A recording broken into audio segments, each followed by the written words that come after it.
Hi，我係令。好多時我設計嘅時候都會聽到好多業主會好想將佢自己嘅屋企設計到好日式咁樣風格，差唔多佔咗7、8成。佢哋第一時間都會提起無印。可以知道無印呢個品牌其實已經深深咁入咗去每一個想擁有日式風格嘅業主嘅家居參考入邊。所以今日我想同大家講下無印呢個品牌佢嘅發展同埋美學同埋佢嘅經營哲學。最後我仲會想同大家講下佢喺裝修無印風上面要注意嘅嘢。直到而家，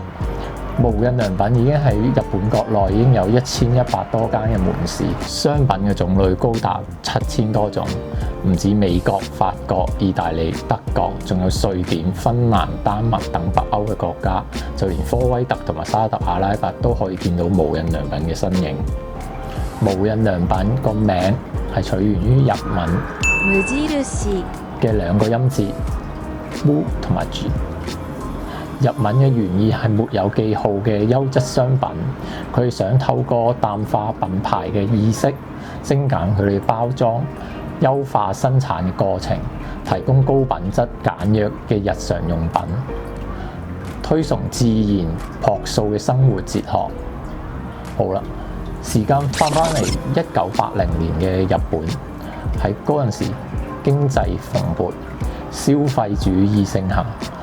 就喺呢個時候，企業家堤清義同埋設計師田中一光，佢哋開始反思當時嘅商品係咪被品牌過度咁樣包裝同埋行銷。於是佢哋就開始咗反品牌嘅概念。呢個概念係想回歸返生活嘅本質，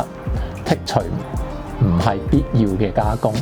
省去華麗嘅包裝，針對翻佢哋物品本身嘅功能核心。佢哋嘅口號係平係有理由嘅，雖然我都係覺得佢哋係有啲貴啊。意思就係以低30%嘅價格為顧客去提供同百貨商店佢哋嘅品質一樣嘅商品。呢個都係無印良品開發商品嘅根本嘅思路。但係點樣去做到有理由嘅平呢？跟住落嚟，我哋會講下無印良品嘅3大開發嘅原則。無印良品佢嘅核心商品嘅開發3大原則係主要分為精選材料、改善工序同埋簡化包裝。喺精選材料度，佢哋係專注於素材本身嘅特性。係用翻啲天然嘅環保嘅冇多餘加工嘅材料，例如一啲純棉啊、亞麻啊、木材啊，透過一啲可以替代嘅原材料或者係低成本嘅原材料，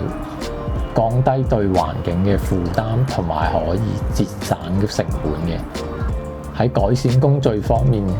佢哋會去重新去檢查同埋去修改佢哋嘅生產線，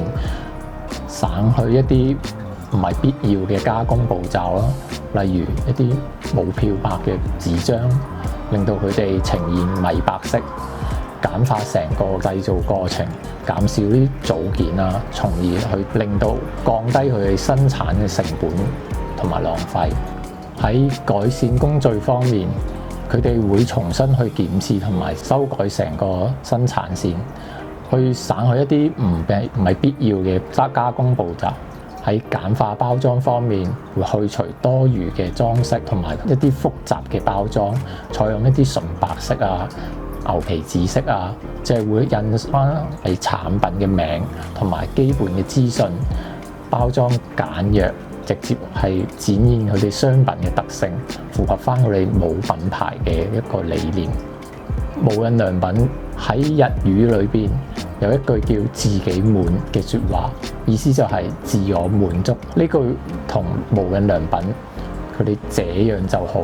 嘅謙虛嘅精神係有啲相似。無印良品追求嘅唔係這個最好，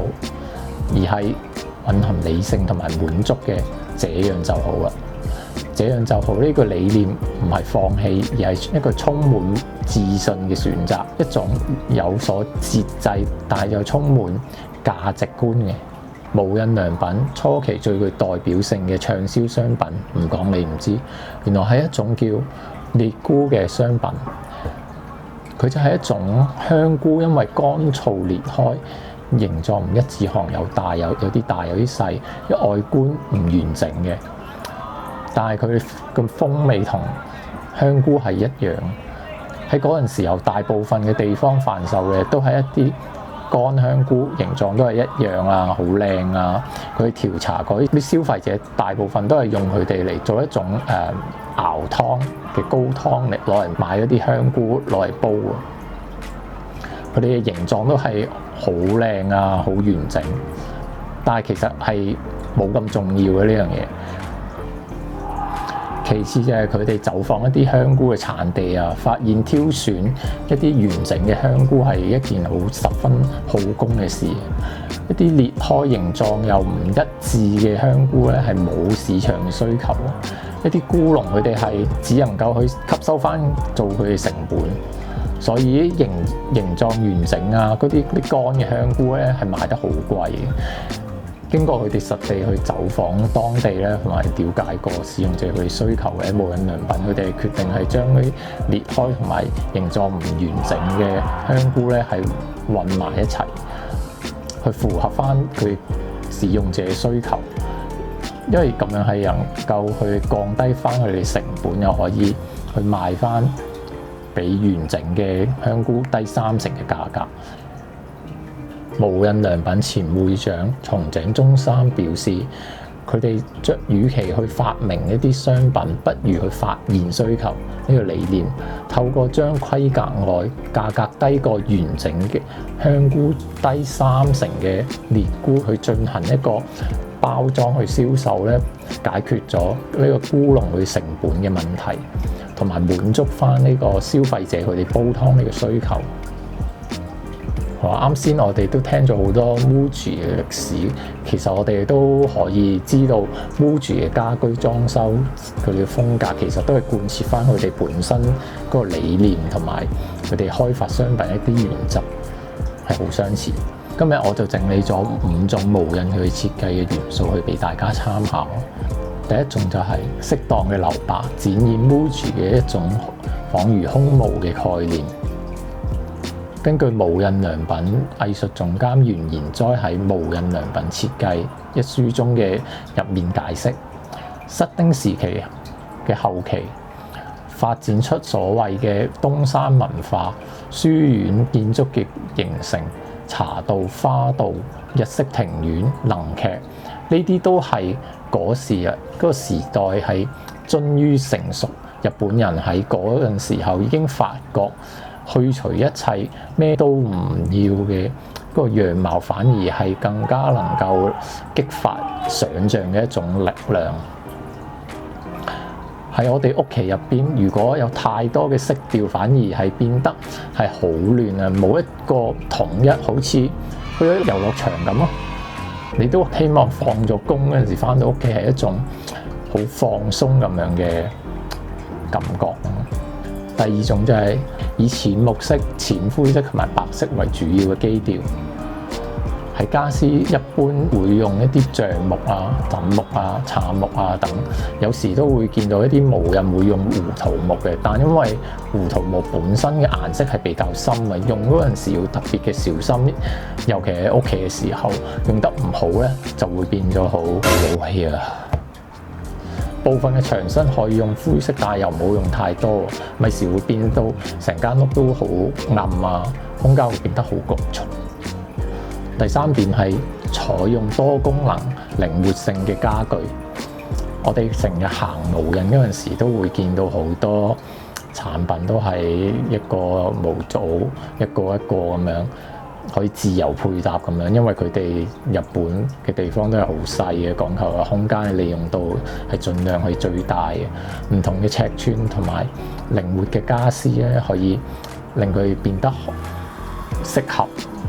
好配搭，同時去防止佢哋日後如果你屋企要改唔同嘅配置都改嗰陣時，收納都可以更加方便去調位啊咁樣咯。第四點就係搭配一啲少量嘅藍色同埋深啡色嘅原裝嘅家私同埋配件。原裝嘅家私同埋配件可以搭配一啲藍色啊、例如一啲丹寧藍啊、煙燻藍嘅顏色啊，呢啲都係一啲無印經常會用到喺佢屋企嘅一啲產品。無印嘅深啡色係一種原色啡，佢係低飽和度，記得一定要係低飽和度，如果唔係就又會變成你屋企嘅一個敗筆啊。第5點就係多用啲自然嘅元素嘅材料，例如棉啊、馬、木材啊、石材啊、藤邊啊、沙發套同埋窗簾都可以選擇用一啲棉麻質感嘅。咁你啲地下就可以選擇用一啲淺橡木嘅木材啊，同埋楓木。一啲收納嘅可以用一啲藤籃啊。佢哋有時都會用一啲玻璃去呈現一啲水嘅意象。不過呢啲就係另外一啲嘢，我哋可以有機會再同大家分享下一次。希望今日呢條片可以幫到大家去進一步了解無印同埋無印風點樣喺屋企裝修多一啲嘅 idea。我係 Ling， 如果你中意我今日分享嘅內容，記得like同埋 subscribe 我嘅 channel 啊！我哋下集見，拜拜。